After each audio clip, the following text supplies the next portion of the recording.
So you've seen the question. Why don't you go try it? It involves function notation and the inverse. So look at it really carefully and analyze it really well. I'm sure you could prove that the left side equals the right side, which is the inverse of f of the inverse of g of x should equal the g of f all inversed of x. So I'll give you a little bit of time. You try it, pause, and then watch how you do it. See if you got it right.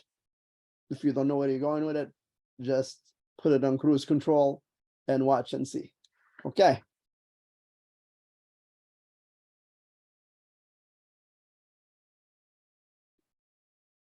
So to answer this, let's take it step at a time. So the first thing I'm going to do is find f to the -1 of x.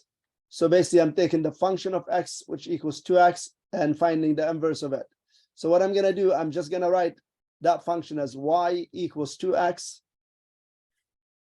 And then, you know, when you're doing the inverse, you change x to y and y to x. So this becomes x equals 2y. And therefore, y would equal x over 2. Basically, I divided both sides by 2. And better to express this as f to the -1 of x equals x over 2. Now, also we have to do the g of x. The g, or the inverse of g of x. So g to the -1 of x, that's the inverse of x. That's what we're trying to find it, the inverse of g.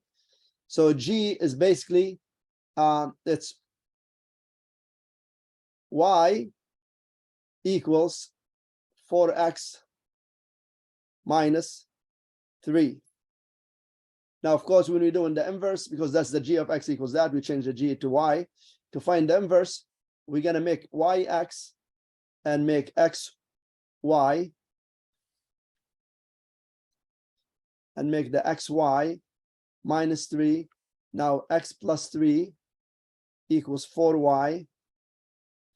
Divide both sides by 4. By 4, the 4's would cancel. And then instead of y, I'm just going to write g to the -1 of x, because that's the inverse of g, equals x plus 3 over 4. Yeah. After that, what I'm going to do, I'm going to find f of a g of x. So that's basically finding the the inverse of f of g of the inverse, finding the inverse of f of the inverse of g of x.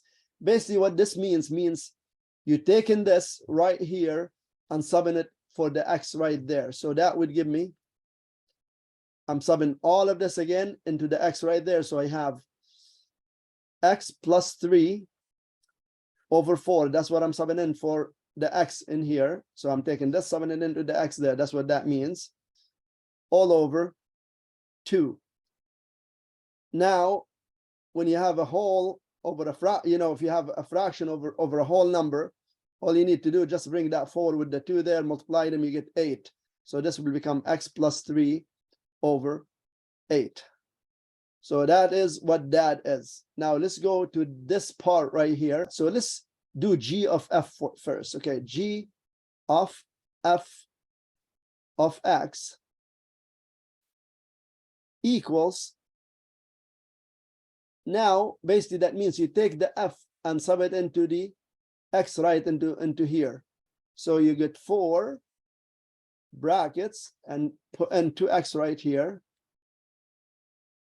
minus 3. So g of f of x, basically taking the 2x, subbing it into the x in the g of x, and that gives me 8x minus 3. And that's what the g of f of x means. Now, how about if we want to do the inverse? So let's just write that as g of f of x. That's what that means. Okay. So basically that's the same as saying y equals 8x minus 3. Now, if we want to do the inverse of this, we change the x to y and y to x. So we get x equals 8y minus 3. And now take away, add 3 to both sides. So x plus 3 equals 8y. And divide both sides by 8. This is when we started the g of f to the -1 of x. So basically, this was the g of f of x. And then when we do in the inverse, we change the x to y and the y to x. So basically, the g of f to the -1 of x gave me 8. So it cancel here, x plus 3 over 8. Now this and this are the same, and therefore we prove this equals this. Okay, and that's it for now. I'll see you next time.